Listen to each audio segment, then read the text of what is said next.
Hello! Today we'll be revisiting Zekvir's Lair on my Frost Mage. I did not record with commentary the first time because I was too busy trying not to die, but I did revisit it today, and I do have some commentary for the fight.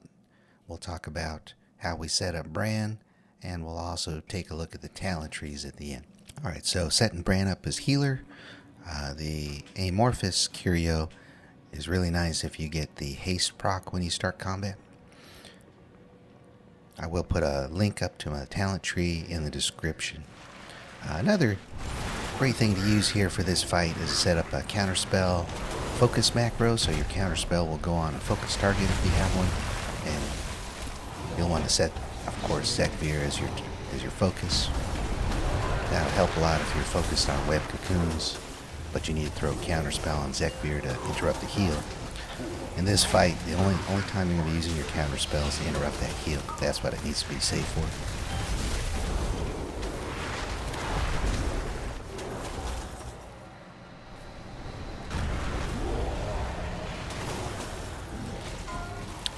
Your barrier also is how you're going to remove the poison dot, so your barrier needs to be saved for that as well.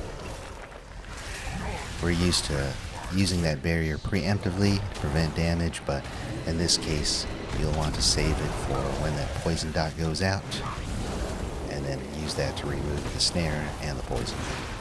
If you don't, you'll need some pretty big cooldowns to survive.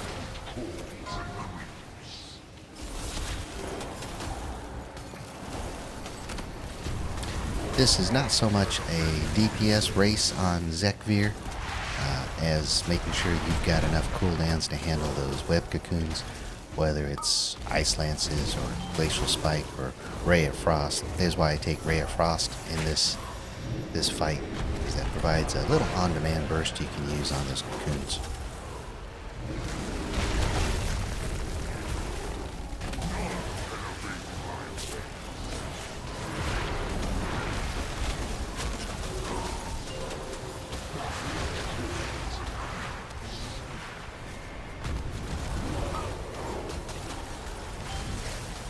There's a good example of using the counter spell on the focus, so I didn't have to come off that cocoon.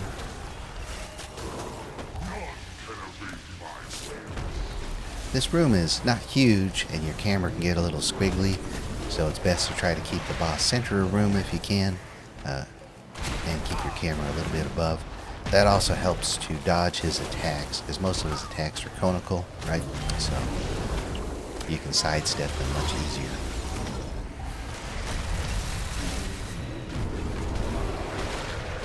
Definitely want to use your shimmer to get out of danger when you need to, but at the same time keep in your mind that you don't, if you can sidestep it just by walking, then you should, because you'll need those blinks in case you get into trouble.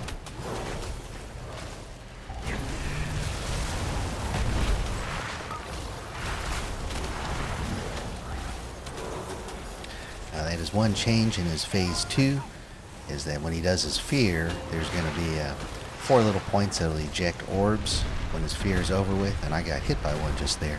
And I survived, which I'm a little surprised by, but you don't want to get hit by those because you normally won't. Oh, see, there's another orb. So that is something to really watch out for. It's there's enough stuff to dodge in the second phase, where it's pretty easy to miss that. A note on the little stairs there, if he does spawn a cocoon up there, that can create line of sight issues sometimes depending on where you are. And of course, if you try to blink on the stairs, it can fail sometimes, so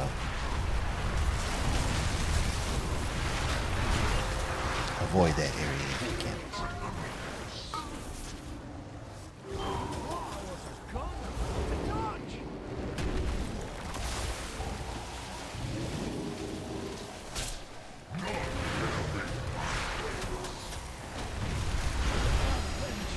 See, Bran has died.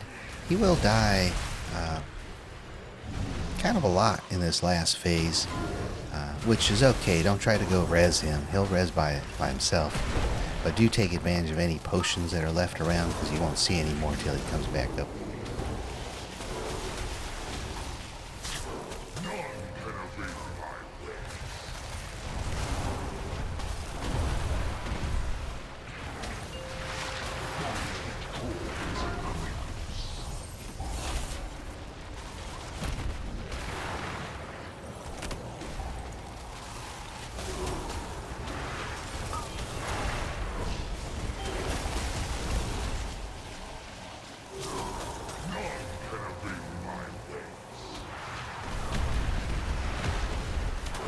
I think he was down for more than a few seconds there, maybe 30 seconds. So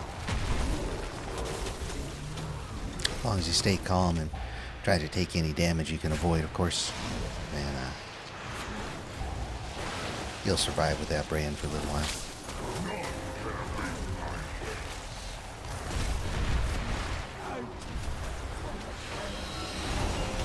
I do try to use shifting power as much throughout this fight, get our cooldowns back up.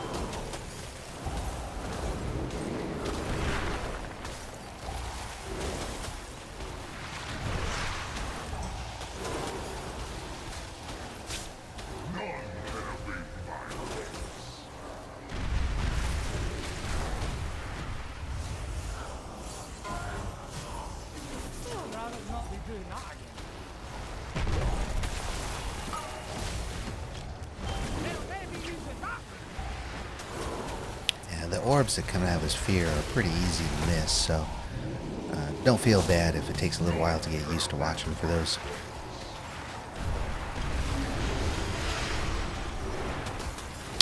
Right here I made a decision, since boss was almost dead, I ignored that last cocoon.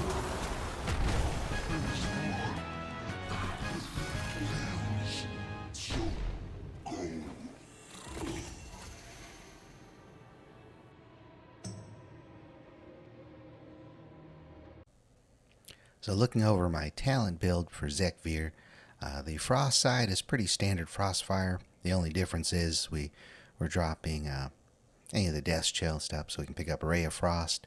That'll give you that on-demand burst when needed for the web cocoon. Often you got to do a lot of moving while you're trying to put it down, and if you don't have fingers of frost or winter's chill up, it's a little hard to do DPS to it. So ray of frost is pretty good, and of course it can keep channeling while you shimmer.